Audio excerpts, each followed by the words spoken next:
en menos de 20 minutos en vehículo, así que ese camino está plagado de tranqueras. La última vez que fuimos y caminamos ahí, lo hicimos saltando las tranqueras, amenazados también, no hubo violencia y ellos cuidados por la policía, así que ahora pusieron rejas. Ahora, este año cuando fuimos, vimos que habían puesto rejas, incluso sobre la ruta 40, rejas muy fuertes, custodiadas por policía, del lado de afuera, y custodiadas por la gente que apoya a Lewis en esto.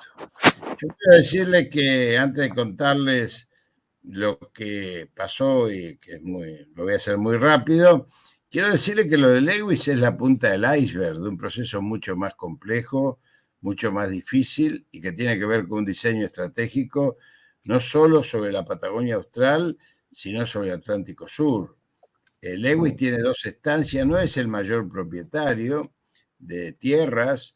Benetton tiene 800.000, Tompkins 600.000, Turner 400.000, Midland por ahí anda, pero él tiene, justamente siendo un agente inglés, es la 8ª fortuna de Inglaterra, está a 6 kilómetros de la frontera, no debería estar. Hay una ley argentina que dice que ningún extranjero puede tener propiedades a menos de 50 kilómetros de la frontera, y tiene a la altura de Sierra Grande, en la otra punta, una estancia donde hay una pista de aterrizaje que era igual a la de Aeroparque. Ahora el Aeroparque se agrandó, pero es igual a la de Aeroparque, a 400 metros del mar, para que ustedes tengan idea de lo que significa que aviones de gran porte puedan, como la que tiene también ahí en su residencia en Lago Escondido, pero no es tan importante como la de Sierra Grande.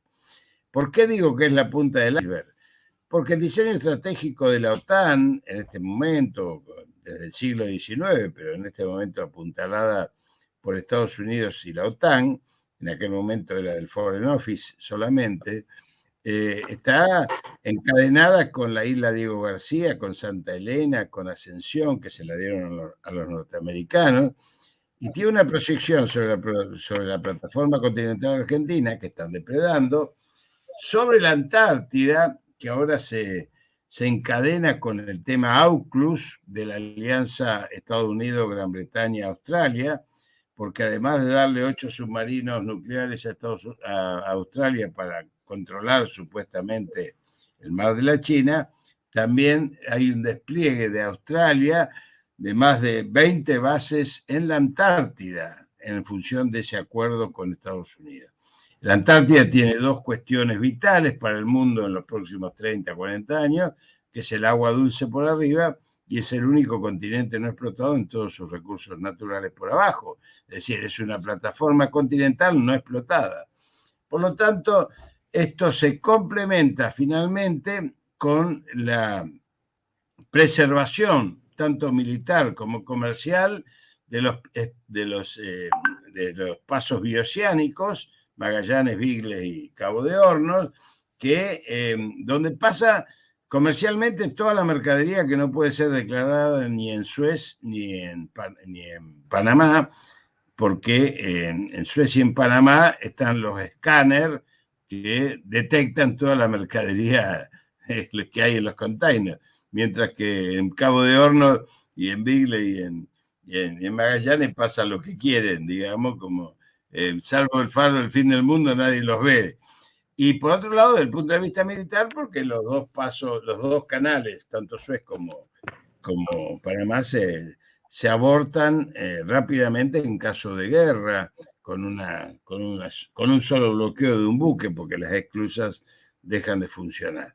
Dicho esto, lo de la Patagonia Austral es parte de este diseño cuando viene un proceso en la Argentina de nueva propuesta de regionalización, y no nos olvidemos que Yugoslavia era un país y hoy son 6 países, y que fue reconocida rápidamente en un mes Kosovo como nación, y esto puede llegar a pasar en la Argentina, en especial cuando el mundo gira hacia el oriente, y estos mismos que están proponiendo la regionalización son los que proponen la dolarización de la economía para sostener un dólar que cada vez se debilita más a nivel internacional.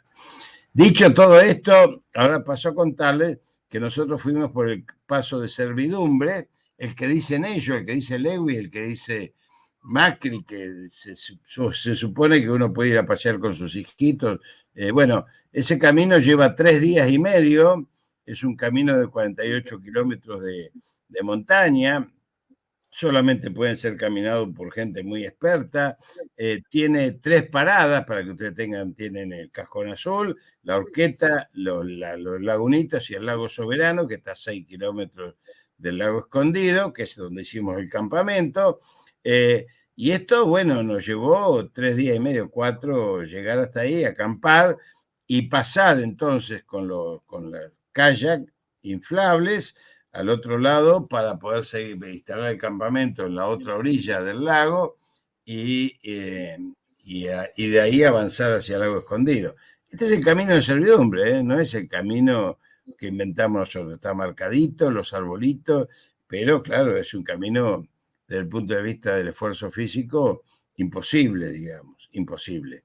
Sobre todo cuando tenemos el camino del Tacuifí, que en coche se llegaría en 22 minutos. Y cuando estábamos llegando, ahí sí se produjo entonces este episodio donde había 40 personas, todas encapuchadas, no con barbijos, encapuchadas.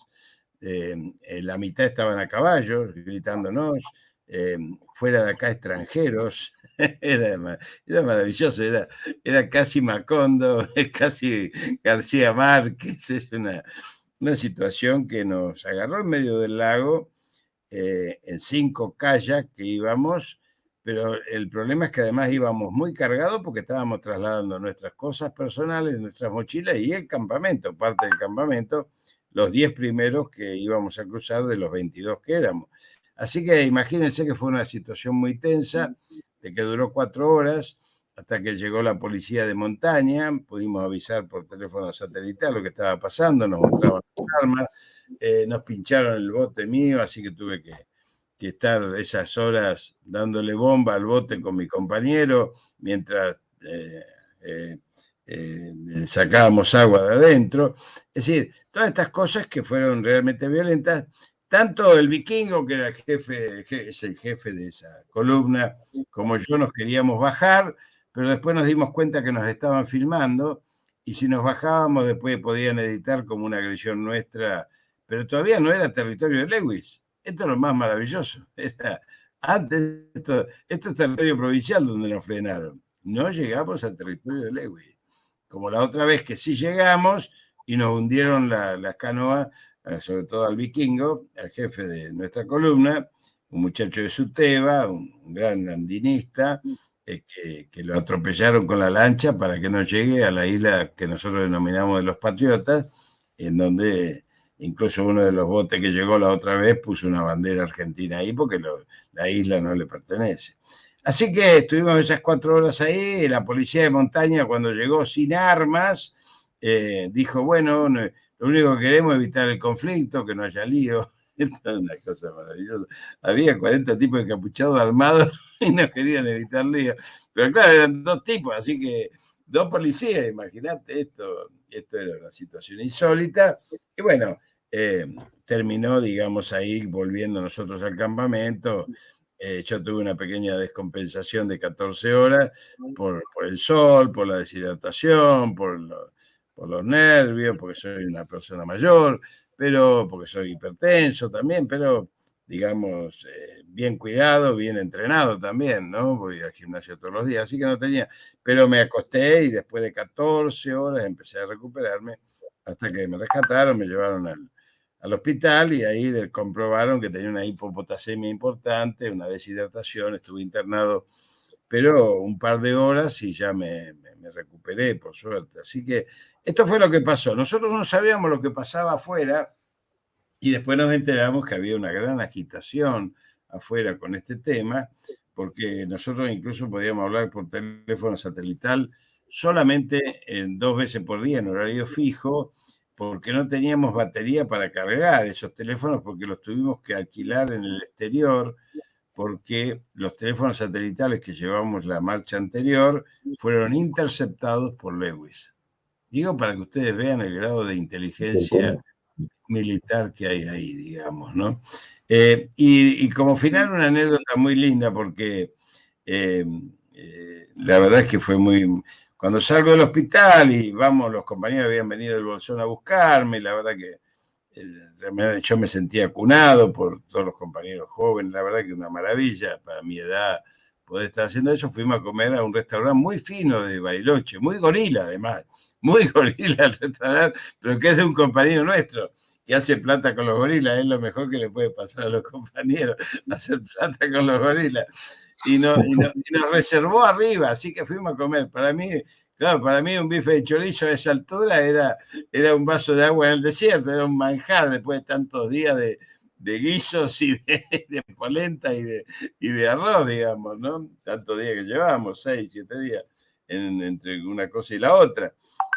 Así que, bueno, comimos ahí. Cuando bajamos, el restaurante estaba lleno, pero lleno, ¿eh? Una mesa nos ve bajar y observa. Nosotros no sabíamos cómo había repercutido esto afuera, la verdad que no lo sabíamos.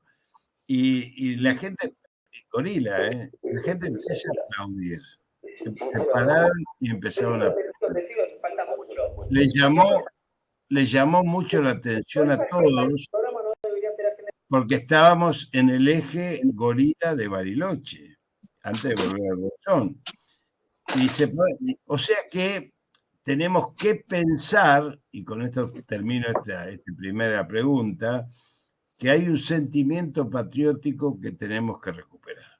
Y a mí me parece que esto es una reflexión que nos debemos, que no pasa solamente por una codificación dogmática, ideológica. Hay un sentimiento patriótico porque los que estaban ahí, nos dice el dueño del restaurante, eran gorilas consumados, muchos de ellos que son también antiperonistas.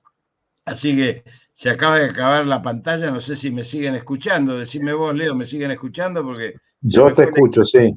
Sí, bueno, sí, sí, escuchamos. Entonces sigo. Sí, todo bien. Sigo con las vacunas. Adelante, Narcis, por favor. ¿Cómo? Adelante, espectacular, bien, gracias. Bien, sigo con las vacunas. Ustedes, antes de las vacunas quiero decirle algo, miren. En la Argentina todo el enemigo, yo denomino enemigo a aquellos que quieren cambiar vacunas por Malvinas, por ejemplo, o Macri que dice que para qué queremos las Malvinas si serían un gasto, ¿no es cierto? Así que para mí son enemigos, yo no, ahí no tengo ninguna duda en plantear que soy enemigo por lo menos de esas personas.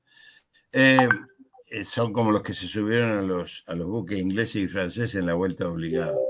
Pero siempre nos dicen, y pensemos juntos, que somos un país subdesarrollado. Ustedes lo habrán escuchado, digamos, ¿no es cierto? Me parece que todos habremos escuchado que nos dicen, ahí veo alguna compañera que me dice sí con la cabeza, así que bueno, le agradezco. Laura también me dice que sí con la cabeza. Algunos lo veo, otros no. Pero fíjense, Argentina exporta centrales nucleares.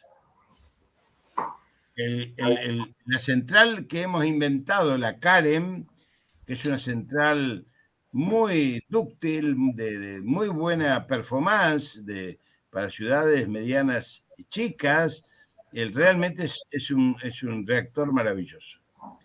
Manejamos el ciclo del uranio enriquecido, o sea, el ciclo completo. Podríamos tener la bomba atómica. Si la tuviésemos, a lo mejor no nos molestarían tanto como no nos molestan a Corea del Norte, por ejemplo, ¿no? Pero bueno, estas son decisiones políticas que a mí por lo menos me exceden. Estamos por la paz, pero uno podría tener una bombita ahí atrás para que digan no nos molesten, digamos, aunque sea para eso. Pero también producimos centrales hidroeléctricas para exportar en IMPA, en Pescarmona, Mendoza. También fabricamos radares triple D, uno de los elementos más avanzados del cuidado de uno de los 3 espacios soberanos. Los 3 espacios soberanos son el mar, la tierra y el aire. Y el aire fundamentalmente ahora donde las guerras y los espionajes se han transformado desde el espacio aéreo. Bueno, el radar triple D, para que ustedes tengan idea, para los que no saben lo que es un radar triple D, es como cuando uno hace una ecografía en una compañera embarazada y ve los detalles y hasta ve si es hombre o mujer, digamos, la criatura que van a hacer. Así que imagínense lo que es ese radar que nosotros fabricamos y lo tenemos ya instalado en todo el país. Además de eso, tenemos 2 satélites dando vuelta, el ARSAT-1 y el ARSAT-2. Tenemos 2 satélites para enviar al espacio, el SEACOM-1 y el SEACOM-2. Y producimos vacunas desde los años 50 con el EMESTA de Ramón Carrillo, la empresa de medicamentos estatales, y producimos medicamentos desde aquella época. Bueno, con estos 5 elementos, tenemos el vector tronador, que ya está alcanzando los 50 kilómetros, con el cual no vamos a tener dependencia externa para poner los satélites en el espacio. Esto de los satélites es muy importante porque el día de mañana se enoja el tío Sam y nos corta Google. No podríamos estar haciendo esto que estamos haciendo hoy. Bueno, nosotros estamos en capacidad con nuestros satélites de crear nuestra propia nube, como está creando China, por ejemplo, con el 5G. Esto es importante saberlo. Esto es soberanía. Y es importante, Jorge, si te molesto un segundo, me enteré ayer que la Antártida, las bases nuestras de la Antártida, hoy tienen su satélite propio, tiene su comunicación propia. Así es. Y además hemos mandado un satélite, un microsatélite fabricado por chicos de nuestras escuelas técnicas a través de Caño Canaveral. ¿Ustedes sabían eso? Nanosatélites son. Sí, nanosatélite, sí. Un nanosatélite, exactamente. Es maravilloso. Bueno, pero ¿qué quiero decirles con esto? Cuando nos dicen subdesarrollado, porque nos quieren bajar el precio, de 202 países de Naciones Unidas, solamente 15 tienen este combo completo que tenemos en la Argentina. Por eso, indudablemente, somos un país, digamos, absolutamente colonizado, que debemos descolonizarnos, y esto es daría, el tema de la colonización institucional daría para otra charla. Pero con esto voy a las vacunas. Nosotros no produjimos la vacuna COVID porque los 4 años de Macri nos atrasaron. Si seguramente no hubiese habido Macri por medio, que prácticamente clausuró el Malbrán en la LIS, el CONICET y disminuyó el Ministerio de Ciencia y Tecnología, hubiésemos tenido la vacuna, porque imagínense ustedes que en 2 años estamos avanzando en fase humana de la vacuna Griemson, y esta vacuna el año que viene va a ser una vacuna que cuando estemos en fase 3, ustedes saben que la fase 1 es para demostrar que la vacuna no daña, la fase 2 es para demostrar que produce anticuerpos que sirven para controlar el proceso desde el punto de vista inmunológico, y la fase 3 ya es una fase amplia de 2 años, la mayoría de las vacunas todavía hasta fin de año están en fase 3, que seguramente nosotros estaremos en fase 3 para fines de este año, o sea que el año que viene la Argentina y Cuba van a ser los 2 únicos países en América Latina que van a poder vacunar al 100% de su población con vacunas, yo la llamo alegremente vacunas folclóricas, vacunas nuestras, digamos, ¿no? Que ustedes están en el exterior, lo folclórico a veces le hace salir una lagrimita. Bueno, son vacunas folclóricas, son nuestras, son criollas, son morenas, son mestizas, son americanas, son nuestras vacunas que vamos incluso a poder exportar. Pero fíjense ustedes que con todo el impulso que tuvo el EMESTA en los años 50, se desarrolló, y gracias a Cristina Fernández de Kirchner pudimos avanzar en el 2013 en un emprendimiento público-privado que fue la primera planta de biotecnología. Y no nos olvidemos que esa planta empezó a producir anticuerpos monoclonales que fueron inventados por César Milstein, que fue echado por Onganía. Los Chicago Boys, los Cavallo Boys, los Macri Boys echaron a todos los científicos argentinos y nosotros los recuperamos con el programa Raíces. Si la verdad, 1.248 científicos. En realidad, además de la investigación de la vacuna, también tenemos un grupo de investigadores jóvenes, muy jovencitas, la verdad que a mí me emocionan, que han descubierto que el virus del COVID no entra por cualquier lado en la célula, entra a partir de una célula determinada, una proteína determinada, y ahora están buscando el antagonista de esa proteína que puede llegar a bloquear la entrada del virus en la célula humana. Fíjense ustedes, esto también está sucediendo en la Argentina. La línea de investigación está plenamente desarrollada y el tema del Chagas, indudablemente, es uno de los temas vectores, porque incluso las grandes multinacionales dejaron de, en especial Roche, dejó de producir el medicamento en el año 2008 para el Chagas, que era que se le daba a los niños para prevenir el megacolon y la miocardiopatía dilatada. O sea que esto después lo recuperamos nosotros desde la producción pública de medicamentos. Ustedes saben que yo me ocupo de eso también, pero hubo dificultades políticas en aquel momento y se lo terminaron entregando Roche la certificación a Brasil, cuando podríamos haberla tenido nosotros y producirla. Bueno, después la estamos produciendo, pero ahora en forma privada, y la produce el mismo Sigman en ELEA, cosa que a mí no me agrada porque es un tema muy, muy específico que debemos nosotros manejar de la producción pública de medicamentos. Quedaría para otra charla el tema de la producción pública de medicamentos y la medicalización en la Argentina, que es justamente lo que le está sacando recursos a toda la seguridad social y a los sistemas solidarios de salud. Acabamos de hacer, les doy una buena noticia, acabamos de hacer un congreso de salud en la provincia de Buenos Aires esta semana, que pasó en Mar del Plata. Tengo eco, no sé por qué se puso un eco ahora. Y se anotaron, tuvimos 17.000 inscriptos, de los cuales se acreditaron 12.000. Me explotaron los jóvenes, me explotaron a mí, a Daniel Goyán, nos explotaron a los viejos, a Mario Robert, a José Carlos Escudero. Yo tuve en 3 días 6 mesas, una cosa espantosa para mí. Ya a esta altura me tendría que tratar como jubilado. No, fue encantador. Realmente la inyección que nos dieron los jóvenes de la provincia de Buenos Aires, el tema de plantearnos el nuevo Sistema Nacional Integrado de Salud, a partir de que la salud apareció gracias a la pandemia en la agenda política, debemos aprovecharla y no dejar pasar, porque ya el Banco Mundial nos hizo en las últimas 5 décadas demasiado daño a los sistemas solidarios, no solamente de salud, sino todos los sistemas solidarios de educación y previsionales, como conocemos todos, quedaría para otra charla sobre la cual trabajar. Y bueno, y por último les voy comentando, así después si hay alguna pregunta antes de las 12 que yo... Creo que había un compañero que te quería preguntar algo, pero no sé si se fue. A ver, no recuerdo el nombre. Si quiere preguntar, no tengo ningún problema, mejor. Y si no, después, vaya anotando y sigo. Agarro el impulso, ¿viste? Como perro de carreta, así sigo caminando.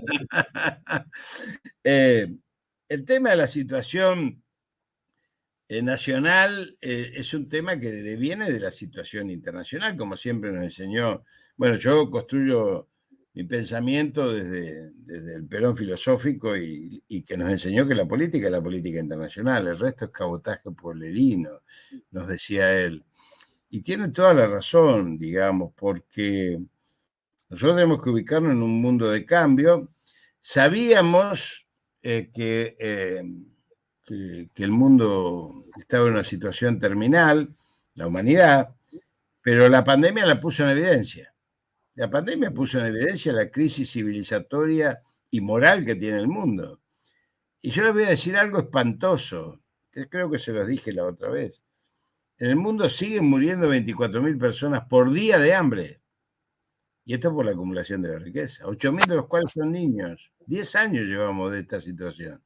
Y nunca se declaró una pandemia por hambre, porque esto afecta la distribución y la acumulación de la riqueza.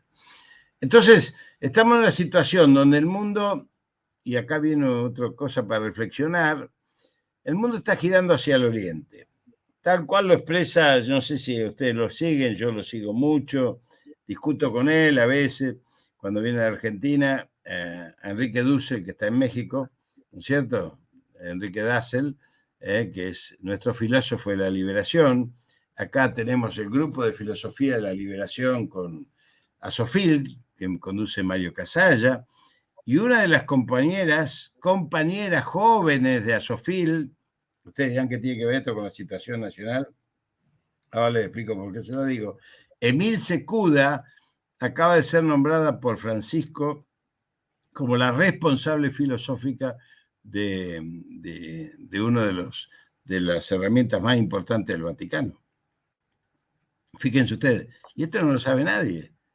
Es una compañera argentina de 45 años, es una maravilla.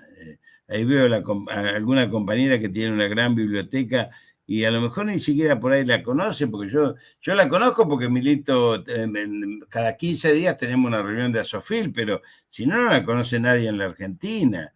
Como está invisibilizado el Papa Francisco. ¿Ustedes se creen que es casual que en la Argentina no aparezca el Papa Francisco?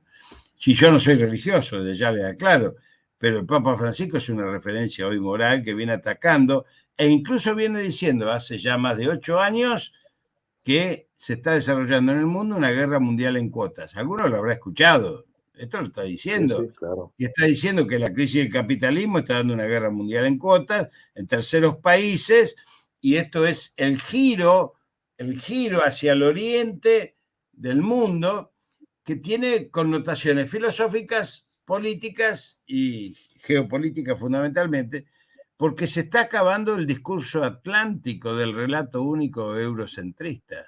Esto es si lo pensamos desde ahí, entre los tipos que dijeron tierra y los tipos que dijeron barco, ya sabemos quiénes ganaron, y quiénes masacraron y quiénes eliminaron y quiénes construyeron el relato, como construyó el relato Mitre después de la batalla de Caseros, digamos. Nosotros tenemos un relato que si yo le pregunto a ustedes cuándo se festeja la independencia argentina, todos ustedes me van a decir el 9 de julio de 1816 en Tucumán. Nunca se declaró la independencia argentina.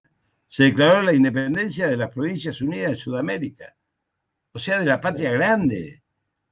Claro. Y fue escrita en quechua, aymara y guaraní, además de español, porque eran de ahí. Sánchez de Bustamante, cuya calle termina en Recoleta, era alto peruano. Y Quintana, que termina en la entrada de Recoleta, lo más paquete de Buenos Aires, era de Misque, Bolivia. Y a ese congreso no fueron ni Misiones, ni Entre Ríos, ni Corrientes, ni la provincia oriental, ni Santa Fe, ni Santiago del Estero. Córdoba sí, Córdoba fue a los 2 congresos, porque un año antes se había declarado esa misma independencia en Concepción del Uruguay, en el Arroyo La China, en el Congreso de Oriente de la Liga de los Pueblos Libres de José Gervasio de Artigas. Bueno, todo esto es escondido por Mitre. Todo escondido por Mitre. Entonces, nosotros hoy todavía le seguimos enseñando a nuestros chicos que la civilización es lo que viene de afuera y que los bárbaros somos nosotros. Civilización o barbarie. O sea, que hasta dieron vuelta a los griegos. Miren si serán sin escrúpulos los enemigos. Los griegos decían que los bárbaros venían de afuera. No, nosotros al revés. La civilización viene de afuera, o sea que estamos colonizados de la escuela primaria.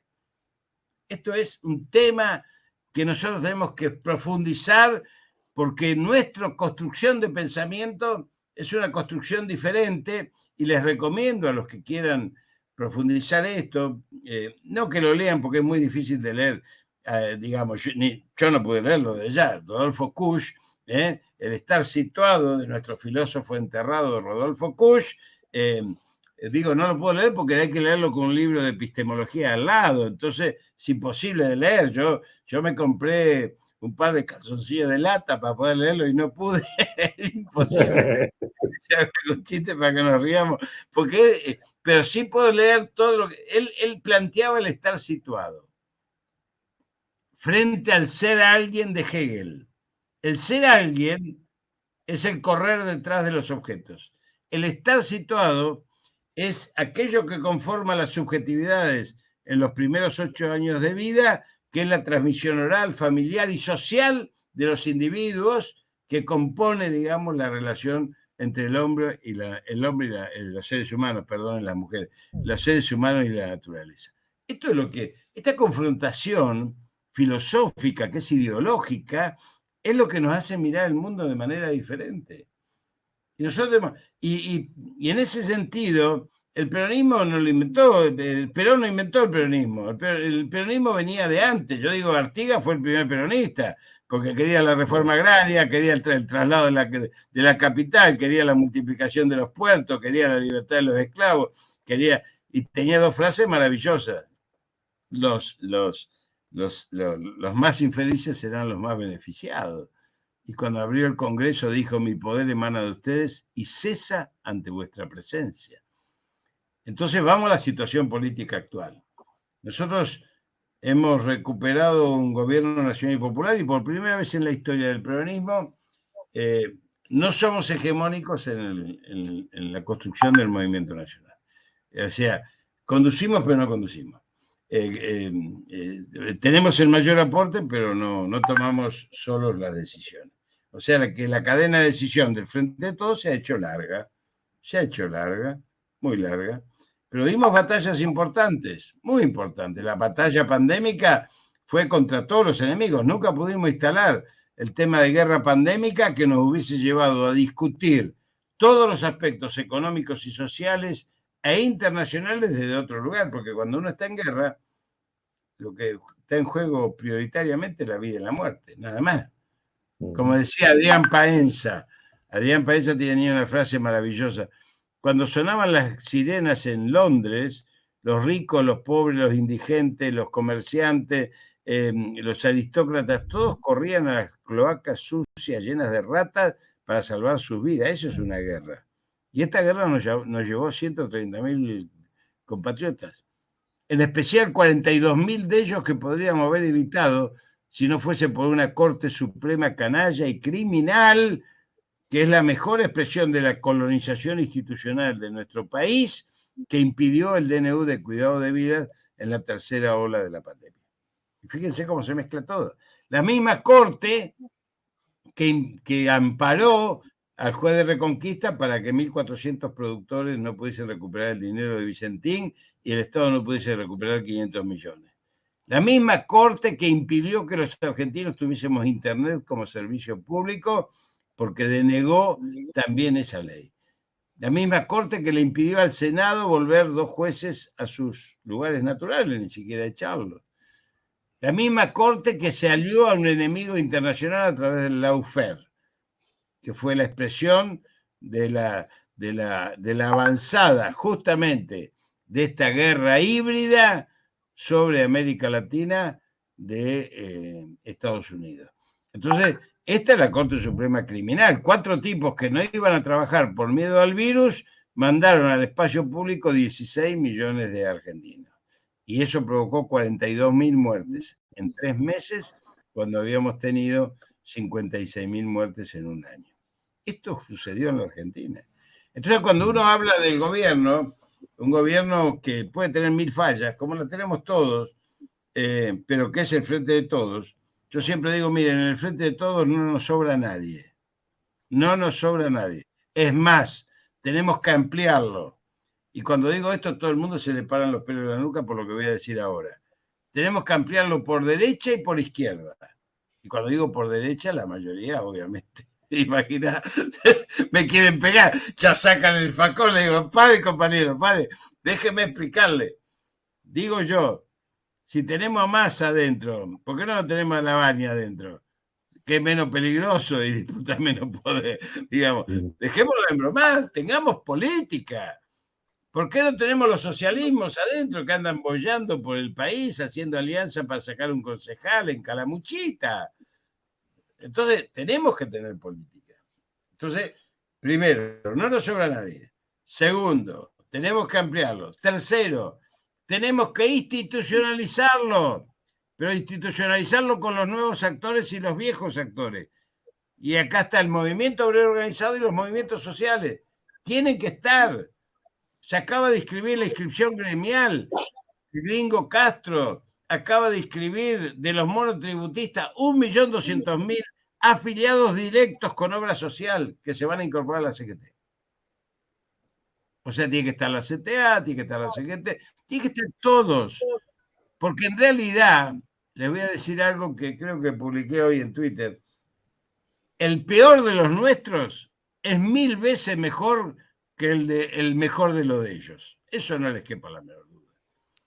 Entonces yo lo que digo es, nosotros tenemos que hacer el esfuerzo de esto que decía Cristina, que Cristina debe ser una de las 10 mejores estadistas del mundo hoy, por la experiencia, por la capacidad de comprensión, y obviamente anticipa las jugadas con precisión, pero indudablemente como la han demonizado, por algo hizo el frente. ¿Quién hizo el frente? ¿Lo hice yo?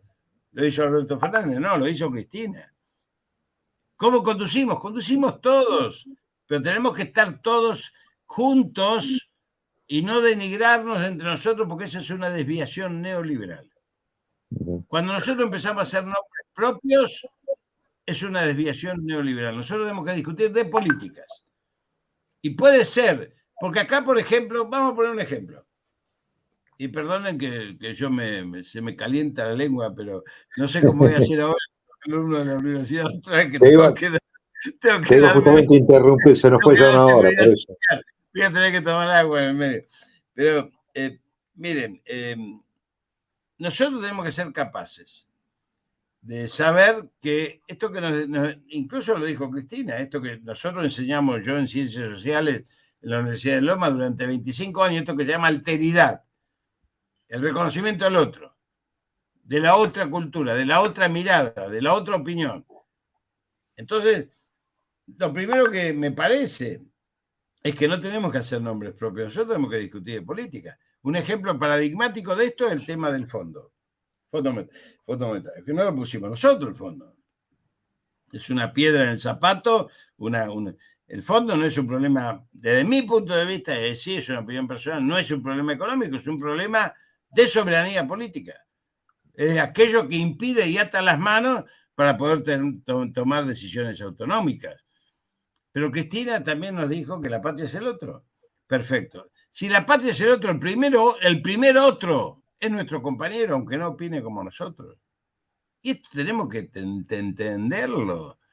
Porque si no lo entendemos, le damos de comer al enemigo. Tenemos una experiencia muy cercana del 2015, cuando empezamos a denostar a nuestro propio candidato. Había un programa de televisión, que yo me acuerdo, ya lo voy a nombrar, que lo llevó a nuestro candidato y una de las panelistas le dijo, después que habló nuestro candidato, dijo, bueno, pero yo no le creo. Y bueno, entonces, si nosotros mismos, ahora, algunos compañeros se planteaban en aquella época, vamos a esperar 4 años y volvemos fortalecidos, en 4 años nos masacraron. ¿Saben por qué? Porque hace justamente, y este era el tema de la reflexión que yo de alguna manera quiero dejar para discutir, no porque yo tenga ninguna verdad, yo no tengo ninguna verdad, yo me paso, digamos, la vida, vengo de Concepción del Uruguay, que estuve antes de ayer, estuve en Lomas, 400, porque yo tengo una suerte, como no disputo poder, recorro todas las tribus, entonces puedo decir lo que se me canta y esto es buenísimo, porque en todos lados digo lo mismo. Pero entonces pero no doy consejos, ¿saben por qué? Porque las personas mayores que dan consejos son casi órdenes para los jóvenes. Suena como una orden. Yo traslado experiencias, porque creo que hay que estimular el pensamiento crítico, porque los jóvenes, mire, hay una generación que está en los 40 y pico. Esa generación quedó entrampada entre una épica setentista y un proceso neoliberal y después los 12 años de la traición del menemismo y los 12 años. Quedó entrampada, no tiene perfil propio. Pero los jóvenes de 20 años son otra generación. Por eso esos jóvenes, cuando uno le habla de la épica de los 70, es como cuando a nosotros nos hablaban de la revolución del parque, ¿sí? Y claro, yo estaba en la CGT de los Argentinos en el año 68, cuando se crea la CGT de los Argentinos, militaba ahí, me había llevado a Alfredo Ferraresi del Sindicato de Farmacia, que sigo teniendo una relación con ellos, el papá de Jorge Ferraresi, que fue mi padre político sindical, prácticamente en aquella época, y estábamos en la CGT de los argentinos con monstruos, que estaba Puigros, estaba Carpani, estaba Rodolfo Walsh, estaba el Paco Urondo, y nosotros, para nosotros eran tipos como cualquiera, ¿no? Cuando uno está metido ahí. Ahora, sí, cuando alguien venía, una persona mayor, y me decía, porque nosotros en el derrocamiento de Irigoyen, y yo decía, no me venga a hablar del derrocamiento de Irigoyen. Y habían pasado 35 años, nada más. Bueno, de la muerte de Perón pasaron 46.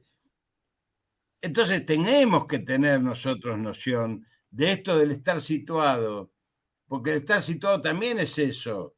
Es decir, el estar situado es hablar del lugar donde que uno tiene en su tiempo, en su realidad y en su circunstancia, y no haciendo, digamos, como dijo una filósofa amiga mía, Leticia Manauta, que es maravillosa, en una reunión de viejos peronistas, le dijo, ¿por qué no se dejan de competir con los jóvenes? Si somos todos abuelos, ¿por qué no le damos consejo a los jóvenes como hacemos con nuestros nietos? Fue maravilloso, fue como un baño de realismo. Y esto es real. Nosotros tenemos que recuperar valores y virtudes.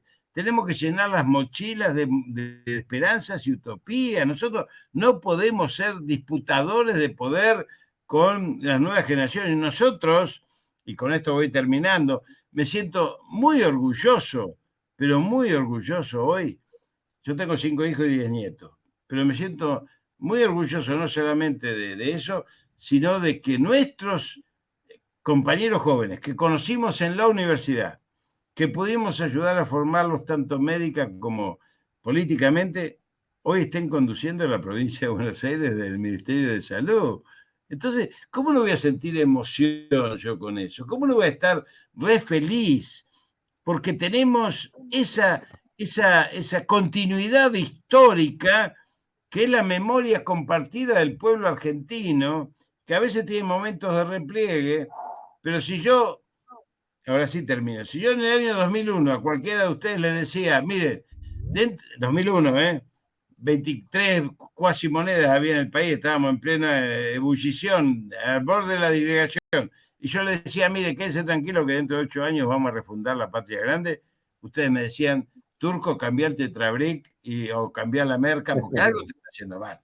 Y esta es la verdad. Esta es la verdad. Bueno, ¿por qué? Porque hay una memoria que es de la patria grande, que es latinoamericana, que es la memoria de los padres fundadores, Bolívar, San Martín y Artigas, pero es los pensadores del siglo XIX. Les recomiendo recorrer a Vallejos, a Rubén Martín, a Carlos Ortiz, también de Cuba, a Rodó, que inventó el arielismo, a Mariátegui, en fin, al nuestro Manuel Ugarte, que ya nos dio esa lección al fundar el socialismo y ser echado por latinoamericanista.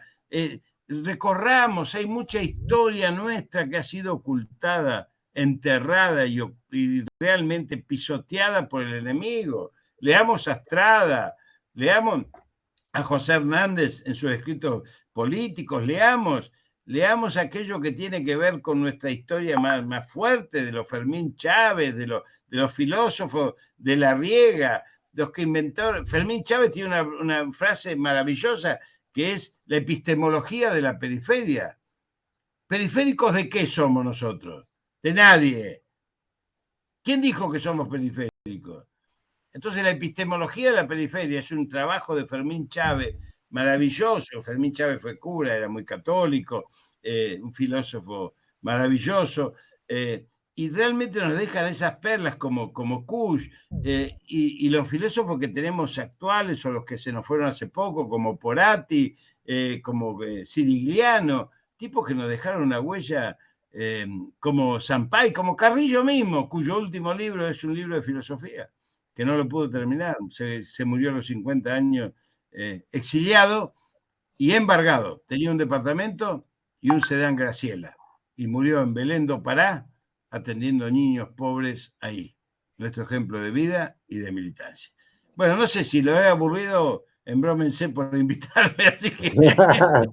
Jorge, hay Néstor que quiere hacer una pregunta, pero sí, claro. En principio hay muchos temas que tocaste que hubiésemos querido profundizar más, pero vamos a precisar, por ejemplo, 24 horas para desarrollarlos, así que no va a ser posible. Y bueno, Néstor, hacer la pregunta por favor si querías, y quien quiera también. Buenos días, gracias a todos por la organización del plenario. Más que una pregunta, era una anécdota con el doctor, a quien yo no conocía personalmente, y tuve la oportunidad de, en representación de nuestra organización Argentinos para Victoria, Provincia 25, participar de la cuarta marcha al Lago Escondido. Y bueno, pasó todo lo que pasó en aquella oportunidad, porque siempre pasa algo, pero va increyendo, digamos, ¿no? O sea, y bueno, cayó la noche profunda y bueno, hubo que resolver qué es lo que se hacía. Y entonces yo vi que en un hueco se habían sentado contra un alambrado en el medio de la nada, ya con un frío importante que empezaba, los más veteranos. Y me acerqué. Y ahí estaba el doctor Rashid con otros 2 o 3 compañeros y compañeras. Los otros compañeros empezaron a deliberar qué es lo que se hacía, prendieron una fogata enorme, y nosotros, que éramos 4 o 5, con un cansancio importante, vieron que cuando uno está muy cansado físicamente y psicológicamente, los ataques de risa vienen con más facilidad, ¿no? Porque uno está como sensibilizado, y nos empezamos a cagar de risa en una situación horrorosa en la que estábamos. Y mientras los cabezas de la organización discutían cosas importantes, pues además tenía mucho que ver con la política, si nos dejábamos llevar por la gente de Lewis o no, nosotros tratábamos de reírnos a carcajadas de cualquier cosa. Eso sí, en cuanto los jefes de la conducción decidieron de que podíamos ser retirados por los mini Unimog, esos que tenían estos tránsfugas vestidos medio de gendarmería, el doctor Rashid y yo fuimos uno de los primeros en treparnos a las motocicletas esas que nos sacaron y que finalmente llegamos a los hoteles, yo en particular al pueblito, usted doctor estaba en el otro, sí, como a la 1:30 de la mañana. Entonces fue, además del entorno, que era esta marcha fabulosa, conocerlo al doctor en esa situación un poco límite, la verdad que fue muy agradable. Le agradezco mucho, doctor, y le agradezco mucho la exposición. Digamos que le pedimos a los que nos llevaban que nos dejen a 100 metros de la tranquera para no aparecer a papel. Así que llegamos caminando 100 metros antes, pará, flaco, pará. Y le dijimos, vayan a buscar el resto, porque los policías estaban sin comer.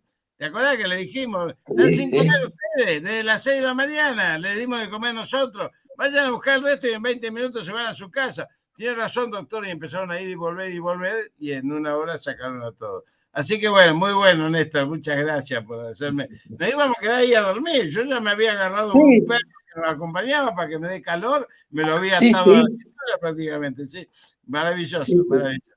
Bueno, gracias a todos, y ustedes saben que cuentan conmigo para cuando, miren, me tengo que ir ya, me están llamando de la Universidad Austral. Muchas gracias. Muchas gracias, Jorge. Me emociona mucho estar con ustedes y ojalá nos podamos ver en cualquier momento. Nosotros nos escuchamos siempre. Un abrazo grande y de vuelta. En nombre de APB, muchísimas gracias. Estamos en contacto. Chao. Un abrazo. Dale, compañero.